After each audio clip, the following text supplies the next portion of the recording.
Hello guys. आज ना मैं आपको एक टॉपिक एक्सप्लेन करूंगा जिसका नाम है reconciliation of cost and financial accounts. ये हमारे सीएमए फाइनल में पेपर नंबर जो 17 है, कॉस्ट एंड मैनेजमेंट ऑडिट, उसमें एक टॉपिक है जो कि काफ़ी इजी है। एग्ज़ाम में इसके आने के चांसेस काफ़ी ज़्यादा रहते हैं। और हमारे ये पेपर नंबर 17 में ना पूरे एग्ज़ाम में टोटल 3 प्रैक्टिकल क्वेश्चंस आते हैं। उन 3 प्रैक्टिकल क्वेश्चंस में से ये एक सम आने के चांसेस काफ़ी ज़्यादा रहते हैं। ओके, तो ये जो क्वेश्चन है ना, ये मैंने खुद ड्राफ्ट किया है। तो ये क्वेश्चन मैंने अब कहाँ से लिया है, कैसे ड्राफ्ट किया, मैं आपको एक बार बता देता हूँ। ये हमारे जो सीएमए का मॉड्यूल है, इसमें जो भी एडजस्टमेंट्स हैं वो सब मैंने इसमें कवर की हैं। वो सब एडजस्टमेंट्स में जो उसमें अराउंड 4 to 5 सम्स हैं, उस 4 to 5 सम्स को मैंने कंबाइन किए हैं, जो कि और जो भी उसमें रिपीटेटिव एडजस्टमेंट्स हैं ना, वो मैंने रिमूव कर दिए हैं। और बाकी टोटल इस सम में ना 31 एडजस्टमेंट्स मैंने ली हैं। अभी मॉड्यूल में तो एडजस्टमेंट्स काफ़ी कम थी, लेकिन एग्ज़ाम में काफ़ी ज़्यादा एडजस्टमेंट्स वो पूछ लेते हैं अलग अलग टाइप की। तो मैंने क्या किया है, मॉड्यूल की तो सारी एडजस्टमेंट्स मैंने कवर की हैं इसमें एक सम में। और जो पास्ट ईयर में फ्रॉम 2012 से मैंने इसमें एडजस्टमेंट्स ली हैं, 2012 से टिल डेट तक आज तक एग्ज़ाम में जो भी एडजस्टमेंट्स आई हैं मैंने मैक्सिमम इसमें कवर करने की ट्राई की है। ये टोटल 31 एडजस्टमेंट्स इसमें हैं। अगर आप ये 31 एडजस्टमेंट्स कर लेंगे एक ही सम में, तो आपके मॉड्यूल के सारे सम्स हो ही जाएंगे। और साथों साथ जो पास्ट ईयर के जो भी एग्ज़ाम्स हैं, एग्ज़ाम्स में जो भी एडजस्टमेंट आई हैं, वो भी इसमें सारी कवर हो जाएंगी। तो ये एक सम मैंने खुद ही ड्राफ्ट किया है, इसका सॉल्यूशन भी मैंने खुद ही ड्राफ्ट किया है। तो मैं ना आपको इसमें एक्सप्लेन करूंगा कि एग्ज़ाम में किस टाइप का ये सम कैसे आता है, एग्ज़ाम में कैसे वो सम पूछते हैं। उसकी मैं ट्रिक बताऊंगा आपको कि कैसे एग्ज़ाम में इसको सॉल्व करना है। और ये जो रिकन्सिलेशन की जो ट्रिक है वो भी मैं आपको एक्सप्लेन करूंगा एक बार। तो एक बार स्टार्ट करते हैं। वीडियो जैसे ही ख़त्म होगी तो मैं ना आपको ये जो पीडीएफ है उसकी लिंक मैं आपको प्रोवाइड कर दूंगा, या तो टेलीग्राम चैनल पे। मैं एक टेलीग्राम चैनल क्रिएट कर लूँगा, वहाँ पे इसको अपलोड कर लूँगा। और या तो मैं गूगल ड्राइव की लिंक दे दूँगा, वो मैं जैसे भी होगा नीचे डिस्क्रिप्शन में मैं इसको आपकी लिंक डाल दूँगा। तो मैं आपको उसको एक्सप्लेन करना स्टार्ट करता हूँ। ओके। सबसे पहले तो बात करते हैं ना कि एग्ज़ाम में ये क्वेश्चन कैसे आता है। सी, ये जो क्वेश्चन आ सकता है ना एग्ज़ाम में, दो पॉइंट ऑफ व्यू से वो लोग क्वेश्चन पूछ सकते हैं। या तो एग्ज़ाम में आपको फाइनेंशियल अकाउंट्स का प्रॉफिट गिवन होगा क्वेश्चन में, एंड कुछ एडजस्टमेंट्स दी हुई रहेंगी, 7 या 8 एडजस्टमेंट्स आपको दी हुई रहेंगी, एंड आपको डिराइव होना है कॉस्ट अकाउंट्स के प्रॉफिट पे। एक तो ये मोड आ सकता है। और सेकंड वे कैसे आ सकता है, एग्जाम में पूछ सकता है, या तो आपको कॉस्ट अकाउंट्स का प्रॉफिट गिवन होगा और आपको अराइव होना पड़ेगा कुछ एडजस्टमेंट्स को ऐड या लेस करके फाइनेंशियल अकाउंट्स के प्रॉफिट पे। ठीक है। ये जो मैंने सम ड्राफ्ट किया है ना, वो मैंने ड्राफ्ट किया है फाइनेंस अकाउंट से। हम स्टार्ट करेंगे, हम डिराइव होके जाएंगे पूरे एडजस्टमेंट्स को ऐड या लेस करके, हम अराइव होंगे कॉस्ट अकाउंट्स के प्रॉफिट पे। ये मैं आपको एक बार सॉल्यूशन इसका दिखा देता हूँ। ये मैंने पूरा एक सॉल्यूशन यहाँ पे ड्राफ्ट किया है। ठीक है। लेकिन एक और बात ना, एग्जाम में ना आपको जो, अभी समझो अगर आपको फाइनेंस अकाउंट्स का प्रॉफिट दिया हुआ है, तो एग्जाम में ना आपको कॉस्ट अकाउंट्स का प्रॉफिट नहीं दिया हुआ रहेगा। तो आपको फाइनेंस का प्रॉफिट दिया हुआ रहेगा और कॉस्ट अकाउंट्स का प्रॉफिट आपको अराइव होके सॉल्व करके निकालना है। तो आप क्रॉस चेक नहीं कर पाएंगे एग्जाम में कि आपने जो प्रॉफिट डिराइव किया है वो राइट है या रॉन्ग है। ये मैंने यहाँ पे लर्निंग पर्पस के लिए दोनों प्रॉफिट्स मैंने यहाँ पे डाल दिए हैं, ताकि अगर आप ये सम खुद सेल्फ स्टडी में अगर आप एक बार सॉल्व करके देखते हैं, अगर आपका आंसर मैच नहीं होता है, तो आपको पता चलेगा कि आपके सॉल्यूशन में कुछ ना कुछ मिस्टेक है, या कुछ आपने रॉन्ग ऐड या लेस कर लिया है। तो आपको एक बार पता चल जाएगा। या किसी को कॉस्ट अकाउंट से स्टार्ट करके फाइनेंस अकाउंट तक जाना है, तो भी वो ये क्वेश्चन में से ये प्रॉफिट की हेल्प से वो सॉल्व करके देख सकता है। अब मैं आपको ट्रिक बताता हूँ कि कैसे आपको ट्रिक यूज़ करनी है।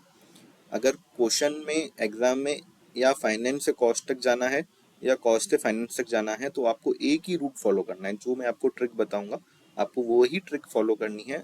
उस एक ही ट्रिक से आपको दोनों साइड के आपके आंसर्स आपके आ जाएंगे। या फाइनेंस से कॉस्ट तक जाना है तो भी आपका आंसर डिराइव हो जाएगा वो सिंगल ट्रिक से, या कॉस्ट से फाइनेंस तक जाना है तो भी आपका आंसर डिराइव हो जाएगा।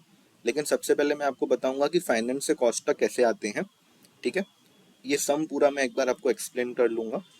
फिर एंड में मैं आपको एक छोटी सी ट्रिक बताऊंगा कि अगर एग्जाम में कॉस्ट से फाइनेंस तक पूछता है तो आपको क्या करना है। लेकिन सबसे पहले आप भूल जाइए कि ऐसा भी कुछ एग्जाम में पूछ रहा है। आप सिर्फ माइंड में अभी एक ही बात रखिए कि हमको एग्जाम में क्वेश्चन में फाइनेंस का प्रॉफिट दिया हुआ है एंड हमको कॉस्ट पे आना है। बाकी की बात हम वीडियो के एंड में करेंगे, वो मैं आपको एक छोटी सी ट्रिक बताऊंगा, तो आप उसमें वो समझ जाएंगे। तो स्टार्ट करते हैं क्वेश्चन को। ठीक है। ना मैं आपको ट्रिक बताने वाला हूँ कि ये क्वेश्चन को सॉल्व कैसे करते हैं। तो अभी आप अज्यूम करो कि आपको एग्जाम में सिर्फ एज पर फाइनेंशियल अकाउंट्स का प्रॉफिट दिया हुआ है और आपको अराइव होना है कॉस्ट के प्रॉफिट पे। तो आपको एक ही ट्रिक माइंड में याद रखनी है, अगर कोई भी एडजस्टमेंट रीड करके अगर आपको ऐसा लग रहा है कि फाइनेंस में उस एडजस्टमेंट की वजह से फाइनेंस में प्रॉफिट बढ़ गया है तो हम उसको लेस करेंगे। ठीक है। और अगर कोई भी एडजस्टमेंट रीड करके अगर आपको ऐसा लग रहा है कि उस एडजस्टमेंट की वजह से फाइनेंस में हमारा प्रॉफिट कम हो गया है तो हम उसको ऐड बैक करेंगे। ठीक है। मैं एक बार फिर से रिपीट कर लेता हूँ, अगर किसी भी एडजस्टमेंट को रीड करके अगर आपको लग रहा है कि फाइनेंस में हमारा प्रॉफिट बढ़ गया है तो हम उसको लेस करेंगे। और किसी भी एडजस्टमेंट को रीड करके अगर आपको ऐसा लग रहा है कि फाइनेंस में हमारा प्रॉफिट कम हो गया है तो हम उसको ऐड बैक करेंगे। ठीक है। तो हम स्टार्ट करते हैं। फर्स्ट नंबर पॉइंट हम देखते हैं अभी। तो आपको ना क्वेश्चन में कभी कभी फिनिश गुड्स की वैल्यू दी हुई रहेगी, ओपनिंग एंड क्लोजिंग। तो सबसे पहले आपको क्या करना है, उनको ऐड कर लेना है। ओपनिंग को, दोनों ओपनिंग को ऐड कर लो, सेमी फिनिश एंड फिनिश, और दोनों क्लोजिंग को भी आप ऐड कर लो। मैं अभी आपको यहाँ पे वर्किंग दिखा देता हूँ। यहाँ पे ना आपको पहले क्या करना है, ओपनिंग, सेमी फिनिश और फिनिश गुड्स को ऐड कर लेना है एज पर कॉस्ट और एज पर फाइनेंस, दोनों को आपको ऐड बैक कर लेना है। और दोनों को ऐड करने के बाद आपको क्या करना है ना, क्लोजिंग माइनस ओपनिंग करना है, वेरिएशन इन्वेंट्री आपको फाइंड आउट करना है। तो यहाँ पे हम देख सकते हैं कि एज पर फाइनेंस जो वेरिएशन इन इन्वेंट्री है वो 9660 है, और एज पर कॉस्ट अकाउंट्स जो वेरिएशन है वो 6070 है। अभी आपको दोनों की फिगर्स पता चल गई। अभी एज पर फाइनेंस है, वो जो वेरिएशन है वो ज़्यादा है। ठीक है, मतलब वेरिएशन इन्वेंट्री ज़्यादा है, क्लोजिंग स्टॉक हमारा फाइनेंस में ज़्यादा है। अभी क्लोजिंग स्टॉक अगर ज़्यादा है फाइनेंस में, क्लोजिंग स्टॉक ज़्यादा दैट मीन्स प्रॉफिट ज़्यादा फाइनेंस में, अगर प्रॉफिट ज़्यादा हो गया तो हम उसको लेस करेंगे। ठीक है। तो आपको ना इन दोनों का डिफरेंस को लेस कर देना है। अभी फर्स्ट नंबर पॉइंट में लेस पे आप देख सकते हो, differences in valuation of stock, दोनों का डिफरेंस हम यहाँ पे लेस कर देंगे। ठीक है। अभी सेकंड नंबर पॉइंट पे आते हैं। Urea and transport subsidy as per financial accounts 34,800। अभी सब्सिडी मीन्स क्या, फाइनेंस में सब्सिडी मिली डेट मीन्स हमारी इनकम हुई इनकम होने की वजह से हमारा फाइनेंस में प्रॉफिट बढ़ गया होगा। अगर प्रॉफिट बढ़ जाता है तो हम उसको लेस करेंगे। अभी सेकंड नंबर पॉइंट हम यहाँ पे देखते हैं, यूरिया एंड ट्रांसपोर्ट सब्सिडी, जितना हमारा प्रॉफिट बढ़ गया हम उसको लेस करेंगे। ओके। अभी थर्ड नंबर पॉइंट हम देखते हैं, expenses on CSR as per financial accounts 56,000। मतलब हमने फाइनेंस में क्या किया है ना, हमने एक्सपेंस किए हैं, वो एक्सपेंस करने के वजह से हमारा फाइनेंस में प्रॉफिट कम हो गया रहेगा।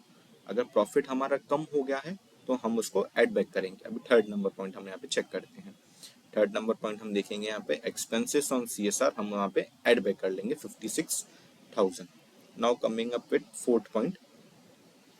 अभी आपको ना कुछ कभी कभी एग्जाम में ऐसे दे देगा कि profit on sale on fix assets, या फिर कभी कभी ऐसा भी आ सकता है, profit on sale of retail trading activity as per financial accounts. ठीक है।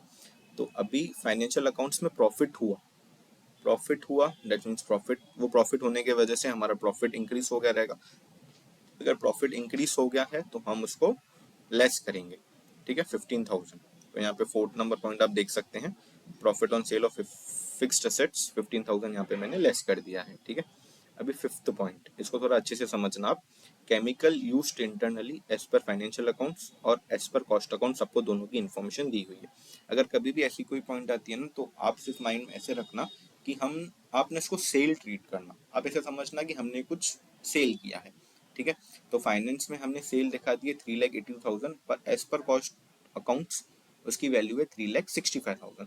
तो फाइनेंस में हमने वैल्यू ज़्यादा दिखा दी है, तो ज़्यादा दिखाने की वजह से सेल अगर हमने ज़्यादा दिखा दी है तो हम मतलब हमारा प्रॉफिट बढ़ गया होगा। तो अगर प्रॉफिट बढ़ गया होगा तो हम उसको लेस करेंगे। तो इन दोनों का जो भी डिफरेंस है ना हम उसको लेस कर देंगे। तो फिफ्थ नंबर पॉइंट हम अभी यहाँ पे चेक करते हैं। लेस में अगर आप यहाँ पे अभी आप देख सकते हो, own consumption that is chemicals valuation difference यहाँ पे मैंने दिखा दिया 17,000 रुपीज हम लेस कर लेंगे। ठीक है।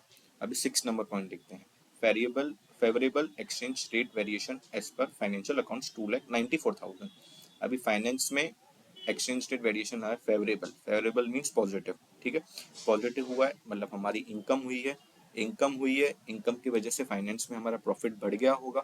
अगर हमारा प्रॉफिट बढ़ गया होगा तो हम क्या करेंगे, इसको लेस करेंगे। ठीक है, तो हम यहाँ पे अभी चेक करेंगे 6 number point, favourable exchange rate variation हमने लेस कर लिया 2,94,000। ओके, तो अभी 7 नंबर पॉइंट देखते हैं, पोस्ट रिटायरमेंट मेडिकल ग्रांट, या तो ऐसे आपको बोल सकता है या फिर आपको ऐसे बोल सकता है कि वॉलेंट्री रिटायरमेंट कंपेंसेशन हमने पे की है एज पर फाइनेंशियल अकाउंट्स 5,84,000। ठीक है, मतलब इसका मतलब क्या है कि फाइनेंस में हमने कुछ एक्सपेंसेस बुक किए हैं, या तो पोस्ट रिटायरमेंट नाम से या फिर वॉलेंट्री रिटायरमेंट नाम से। अगर हमने एक्सपेंस फाइनेंस में किया है, एक्सपेंस करने की वजह से हमारा प्रॉफिट कम हो गया रहेगा। अगर प्रॉफिट हमारा कम हो गया है तो हम उसको एड बैक करेंगे। ओके, 7th नंबर पॉइंट अभी हम यहाँ पे चेक करेंगे। ठीक है, 7 नंबर पॉइंट यहाँ पे मैंने इसको 5,84,000 मैंने यहाँ पे एड बैक कर लिया है। ठीक है, now coming at 8th number point, purchase tax refund as per financial accounts. Okay, finance में परचेज टैक्स रिफंड हमको मिला है, रिफंड मिला है, डेट मीन्स हमारी इनकम हुई है।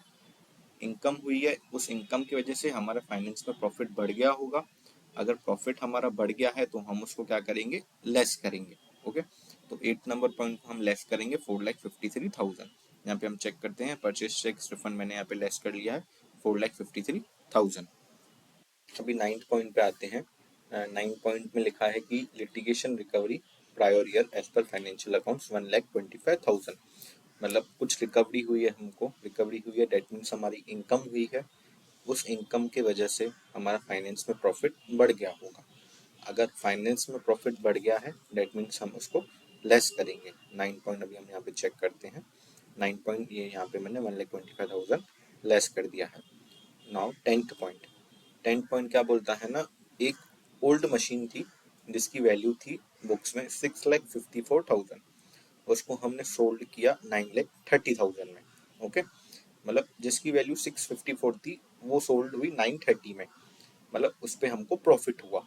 मतलब फाइनेंस में हमको प्रॉफिट हुआ, वो प्रॉफिट होने की वजह से हमारा फाइनेंस में प्रॉफिट बढ़ गया होगा। प्रॉफिट बढ़ गया होगा तो हम उसको लेस करेंगे। अब इन दोनों का जो भी डिफरेंस है, जितना हमको प्रॉफिट हुआ है उतने अमाउंट को हम यहाँ पे लेस करेंगे। तो 10th नंबर पॉइंट यहाँ पे आप अभी देख सकते हैं, profit on sale of assets 2,76,000 यहाँ पे मैंने लेस कर दिया है। Okay, now coming eight 11th point, उसमें आपको क्या, कभी कभी एग्जाम में आपको ऐसे देता है कि डिविडेंड इनकम हमको हुई है इन्वेस्टमेंट से, या फिर इंटरेस्ट इनकम हमको हुई है इंटर कॉर्पोरेट डिपॉजिट से। ओके, तो उसका अमाउंट है 84,500 इनकम हुई है, डेट मीन्स हमको प्रॉफिट हमारा बढ़ गया होगा। फाइनेंस में इनकम हुई, उस इनकम की वजह से हमारा प्रॉफिट, उस इनकम की वजह से हमारा प्रॉफिट बढ़ गया।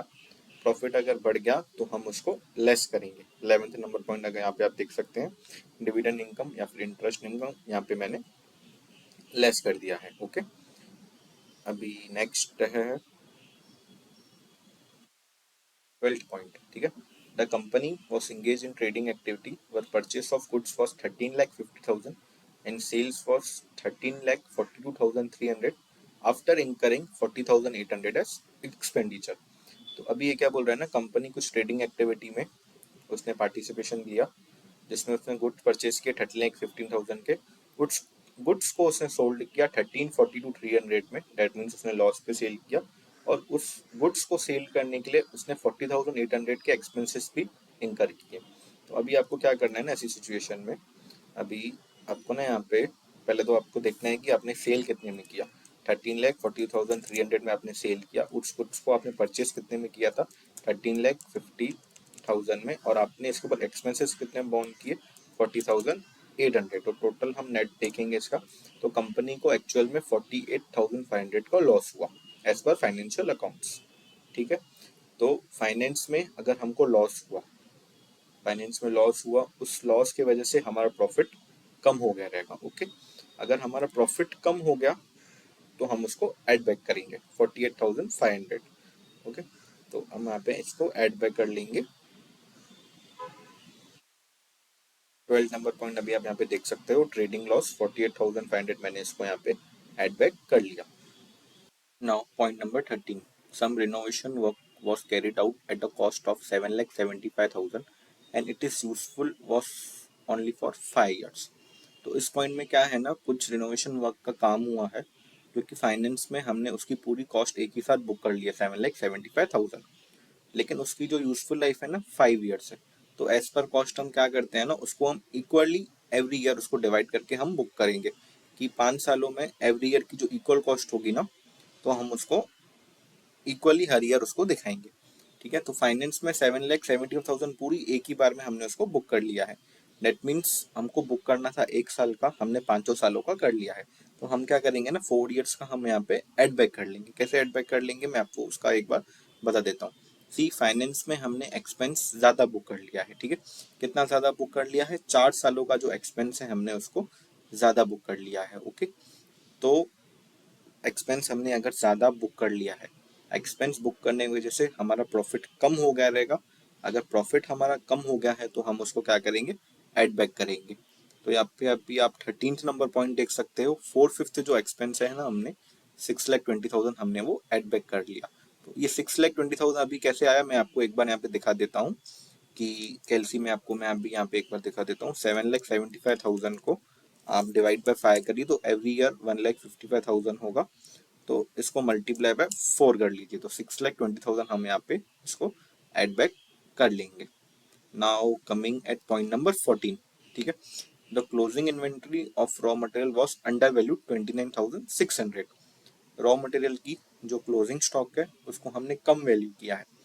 मीन्स क्लोजिंग स्टॉक अगर कम है, क्लोजिंग स्टॉक कम है, डेट मीन्स हमारा प्रॉफिट कम हो गया रहेगा। प्रॉफिट अगर कम हो गया है तो हम उसको क्या करेंगे, एड बैक करेंगे। तो 14 नंबर पॉइंट आप यहाँ पे देख सकते हो, क्लोजिंग इन्वेंट्री मैंने यहाँ पे 29,600 यहाँ पे मैंने इसको एड बैक कर लिया है। एंड फिनिश गुड्स की जो इन्वेंट्री है, क्लोजिंग इन्वेंट्री, हमने उसको ओवर वैल्यू कर लिया है। ओवर वैल्यू की मीनिंग क्या है कि हमने क्लोजिंग स्टॉक ज्यादा दिखा दिया है। फाइनेंस में क्लोजिंग स्टॉक अगर हमने ज्यादा दिखाया है, क्लोजिंग स्टॉक ज्यादा दिखाने की वजह से हमारा प्रॉफिट बढ़ गया होगा, तो हम उसको लेस करेंगे। ठीक है, तो 14 नंबर यहाँ पे आप देख सकते हो, 65,400 यहाँ पे मैंने अभी लेस कर दिया है। Okay, now coming at 15th number point, donations given as per financial accounts 2,50,000। Finance में हमने डोनेशंस दिए हैं, डोनेशंस दिए हैं, दैट मीन्स हमने एक्सपेंस बुक किया होगा। एक्सपेंस बुक किया है, उस एक्सपेंस बुक करने की वजह से हमारा प्रॉफिट कम हो गया रहेगा। अगर हमारा प्रॉफिट कम हो गया है तो हम उसको एड बैक करेंगे। ओके, तो यहाँ पे आप चेक करिए 15 नंबर पॉइंट, यहाँ पे मैंने 2,50,000 एड बैक कर लिया है। Okay, 16 number point, loss on sale of fix assets या फिर loss on sale of investments as per financial account 1,26,000। Financial accounts में हमको लॉस हुआ है, डेट मीन्स उस लॉस की वजह से हमारा प्रॉफिट कम हो गया रहेगा, तो हम उसको एड बैक करेंगे। तो 16 नंबर पॉइंट मैंने यहाँ पे 1,26,000 रुपीज यहाँ पे मैंने एड बैक कर लिया है। ठीक है, now 17 number point, value of cement taken for own consumption as per financial accounts आपको अमाउंट दिया हुआ है और एज पर कॉस्ट अकाउंट्स भी आपको अमाउंट दिया हुआ है। ये ऊपर एक एडजस्टमेंट आई थी, केमिकल यूज इंटरनली आपने किया था ऊपर, तो मैंने उसमें आपको एक पॉइंट बताई थी कि जब भी ऐसे कोई पॉइंट आता है तो आप उसको ऐसे ट्रीट करना कि ये आप सेल कर रहे हो। ठीक है, तो एज पर फाइनेंस हमने सेल जो है वो ज़्यादा दिखा दी है। सेल अगर हमने ज़्यादा दिखाई है, डेट मीन्स हमारा प्रॉफिट बढ़ गया होगा।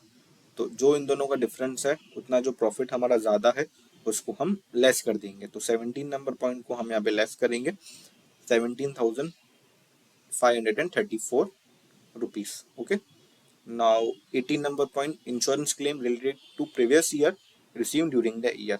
इंश्योरेंस क्लेम हमको रिसीव हुआ है, डेट मीन्स हमारी इनकम हुई है। इनकम हुई है, उस इनकम की वजह से हमारा प्रॉफिट बढ़ गया होगा। अगर प्रॉफिट बढ़ गया है तो हम क्या करेंगे, लेस करेंगे।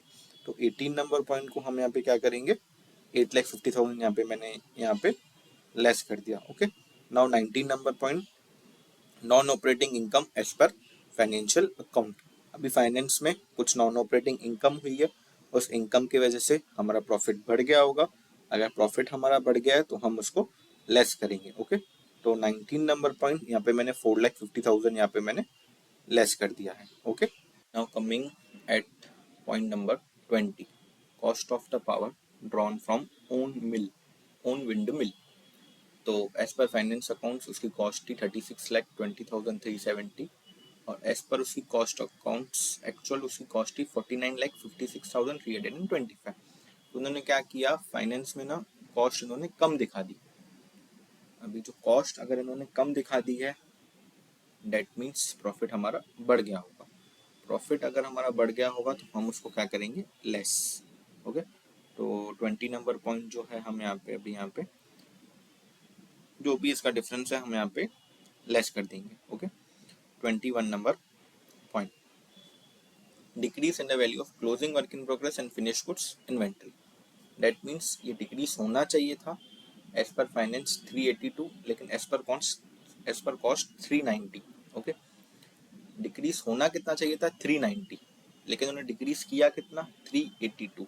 That means closing stock come decrease हुआ, कम डिक्रीज हुआ डेट मीन्स वो ज़्यादा है, ज़्यादा है डेट मीन्स हमारा प्रॉफिट बढ़ गया होगा, प्रॉफिट बढ़ गया होगा तो हम क्या करेंगे, उसको लेस करेंगे। तो 21 नंबर पॉइंट हम यहाँ पे चेक करेंगे, decrease in the valuation of stock 8000 यहाँ पे मैंने लेस कर दिया। Okay, now point number 22, point number 22 क्या बोलते हैं ना, work in progress valuation for financial accounts does not as a practice take into account factory overhead. इसका मैं आपको सिंपल टर्म्स में एक मीनिंग बता देता हूँ कि ये लोग ना क्लोजिंग स्टॉक बुक करना भूल गए हैं। कितना डिफरेंस है, एक्चुअल होना कितना चाहिए था, 2,15,000 ओपनिंग है और क्लोजिंग होना चाहिए था 245। ओपनिंग तो बुक हो चुका है ना, लेकिन क्लोजिंग बुक नहीं हुआ है, क्लोजिंग 30,000 से हमारा बढ़ना चाहिए था। ओके, अगर हमारा 30,000 से क्लोजिंग बढ़ता तो हमारा प्रॉफिट बढ़ता था, लेकिन ये हुआ नहीं। ये करने के लिए हम क्या करेंगे ना, प्रॉफिट को 30,000 से हम बढ़ा देंगे। तो 22 नंबर पॉइंट हम यहाँ पे चेक करते हैं, ऐड करना है हमको। 22 number point, differences in valuation of work in progress 30,000 यहाँ पे मैंने इसको ऐड बैक कर लिया। Now coming at point number 23, a major overhaul of machinery was carried at a cost of 5,50,000 and next such overhaul will be done only after 5 years. Okay, तो finance में हमने पूरी कॉस्ट एक साथ book कर ली है, लेकिन एज पर कॉस्ट हम क्या करेंगे, इसको हम इक्वली एवरी ईयर बुक करते हैं। ओके, डेट मीन्स फाइनेंस में हमने 4 ईयर्स की कॉस्ट ज़्यादा बुक कर ली है। कॉस्ट अगर हमने ज़्यादा बुक कर ली है तो हमारा प्रॉफिट कम होगा रहेगा, तो हम 4 ईयर्स की जो कॉस्ट है उसको हम ऐड बैक कर लेंगे। तो पॉइंट नंबर 23 हम यहाँ पे देखते हैं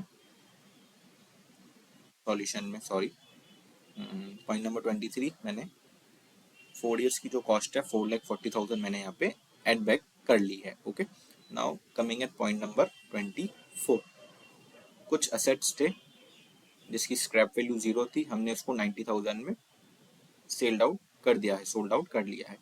तो जिसकी वैल्यू 0 थी उसको हमने 90,000 में सेल किया है, डेट मीन्स हमारा 90,000 का प्रॉफिट हुआ है। 90,000 का अगर हमारा प्रॉफिट हुआ है, इनकम हुई है, तो हमारा प्रॉफिट फाइनेंस में बढ़ गया होगा। तो अगर हमारा प्रॉफिट बढ़ गया है तो हम उसको लेस करेंगे।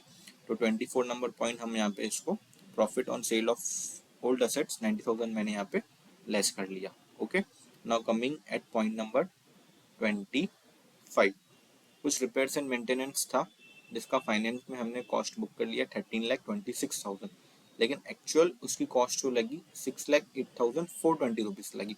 तो फाइनेंस में हमने कॉस्ट ज़्यादा बुक कर लिया है। ठीक है, कॉस्ट मीन्स एक्सपेंस हमने ज़्यादा बुक कर लिया। अगर फाइनेंस में हमने एक्सपेंस ज़्यादा बुक किया है, डेट मीन्स हमारा प्रॉफिट कम होगा रहेगा, तो हम इसको ऐड बैक करेंगे। तो 25 नंबर हम इसको ऐड बैक करेंगे। रिपेयर्स एंड मेंटेनेंस 7,17,580 यहाँ पे मैंने ऐड बैक कर लिया है। Now coming at point number 26, increase in the value of work in progress and finish goods inventory. ठीक है, तो ये इंक्रीज होना चाहिए था, क्लोजिंग स्टॉक हमारी ज़्यादा होनी चाहिए थी, लेकिन एज पर कॉस्ट 6,15,000 है और एज पर फाइनेंस 9,20,000। तो फाइनेंस में ना इन्होंने क्लोजिंग स्टॉक ज़्यादा इंक्रीज कर लिया है। ओके, ज़्यादा इंक्रीज कर लिया है, डेट मीन्स क्लोजिंग स्टॉक हमारा फाइनेंस में ज़्यादा दिख रहा है। क्लोजिंग स्टॉक अगर हमारा फाइनेंस में ज़्यादा दिख रहा है, क्लोजिंग स्टॉक ज़्यादा, डेट मीन्स हमारा प्रॉफिट ज़्यादा, प्रॉफिट ज़्यादा तो हम इसको लेस करेंगे। तो 26 नंबर यहाँ पे हम पॉइंट देखेंगे, difference in the valuation of stock 3,05,000 मैंने यहाँ पे लेस कर दिया है। Okay, then coming at point number 27, element of profit 72,000 on self consumption of cement included in financial accounts। ठीक है, प्रॉफिट हमने फाइनेंस अकाउंट्स में दिखा दिया है सेल्फ कंजम्पशन का, उस प्रॉफिट की वजह से हमारा फाइनेंस में प्रॉफिट बढ़ गया होगा। अगर फाइनेंस में हमारा प्रॉफिट बढ़ गया है तो हम उसको लेस करेंगे। तो 27 नंबर पॉइंट यहाँ पे आप देख सकते हो, 72,000 यहाँ पे मैंने लेस कर दिया है।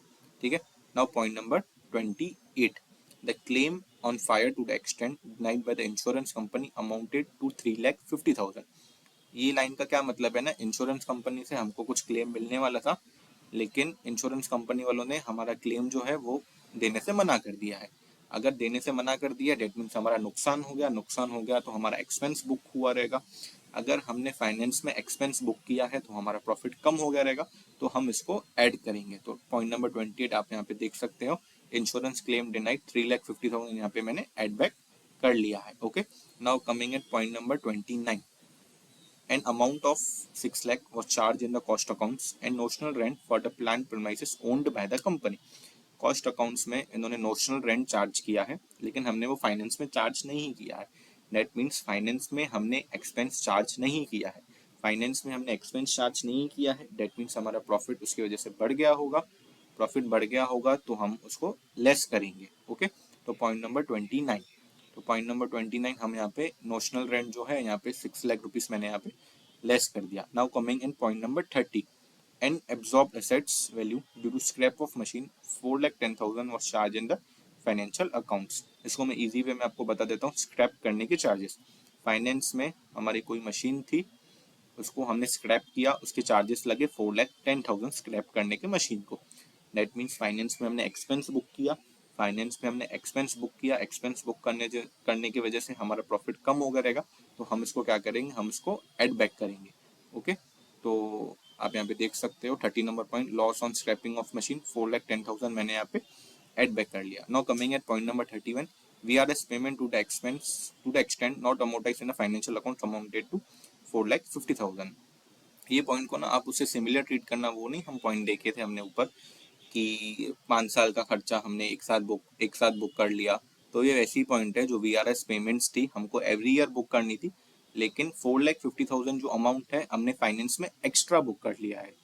ओके, एक्स्ट्रा बुक कर लिया है, डेट मीन्स हमारा प्रॉफिट कम हो गया रहेगा, तो 4,50,000 हम यहाँ पे एड बैक कर लेंगे। तो यहाँ पे आप देख सकते हो 31 number point, VRS expenses not amortised 4,50,000 यहाँ पे हमने एड बैक कर लिया है। तो ये आपके 31 पॉइंट्स ही मैंने आपको एक्सप्लेन कर लिए। तो आपको क्या करना है, एक बार आप फॉर्मेट देख लेना कि आपको हमेशा स्टार्ट करना है profit as per financial accounts, सब ऐड वाले आइटम्स आपको लिख देने हैं और सब लेस वाले आइटम्स आपको यहाँ पे लिख देने हैं। ओके, तो ये अमाउंट में 2,50,00,000 में अगर आप ऐड वाले सब आइटम्स का अमाउंट ऐड कर लेंगे और ये वाला अमाउंट जो लेस वाले उसका ऐड करके पूरा एक बार आप लेस कर लेंगे, तो आप profit as per cost accounts पे डिराइव हो जाएंगे। ओके, तो ये था मेथड यहाँ पे सॉल्व करने का। अभी मैं आपको वो ट्रिक बताता हूँ कि अगर एग्जाम में क्वेश्चन में दिया हुआ हो कि कॉस्ट का प्रॉफिट अगर आपको दिया हो, और अगर आपको एग्जाम में बोलता है कि you have to arrive at the profit of financial accounts, तो आपको क्या करना है। आपको एक छोटी सी ट्रिक मैं बताऊंगा, बस वही आपको फॉलो करनी है, आपका पूरा आंसर उससे सॉल्व हो जाएगा। आपको वही पॉइंट ऑफ व्यू से सोचना है जैसे हमने पूरा सम अभी यहाँ पे समझा है या सॉल्व किया है, ठीक है। तो लेकिन आपको पूरा वो पॉइंट ऑफ व्यू सोचने के बाद एंड में आपको एक वर्ड जोड़ लेना है, लेकिन। ठीक है, मैं आपको एक एग्जांपल देता हूँ, अभी 3rd नंबर पॉइंट में यहाँ पे देता हूँ।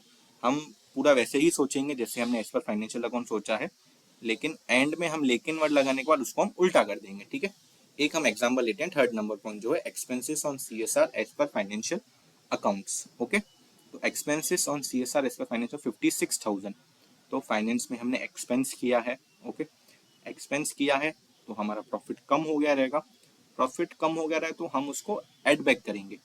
जैसे ही आप बोलोगे ना हम उसको एड बैक करेंगे, उसके बाद आपको बोलना है लेकिन लेस, एड लेकिन लेस, आपको उसको उल्टा कर देना है, एंड में आके रिवर्स कर देना है। ओके, तो जो भी पॉइंट्स यहाँ पे जो एड वाली रहेंगी ना वो आपकी लेस में आ जाएंगी, जो भी आपकी लेस वाली पॉइंट्स रहेगी ना वो आपकी एड में आ जाएगी। अगर आपको क्वेश्चन स्टार्ट करना है कॉस्ट अकाउंटिंग से और जाना है आपको फाइनेंशियल अकाउंट्स पे, आपको पूरा सम एक ही पॉइंट ऑफ व्यू से सॉल्व करना है।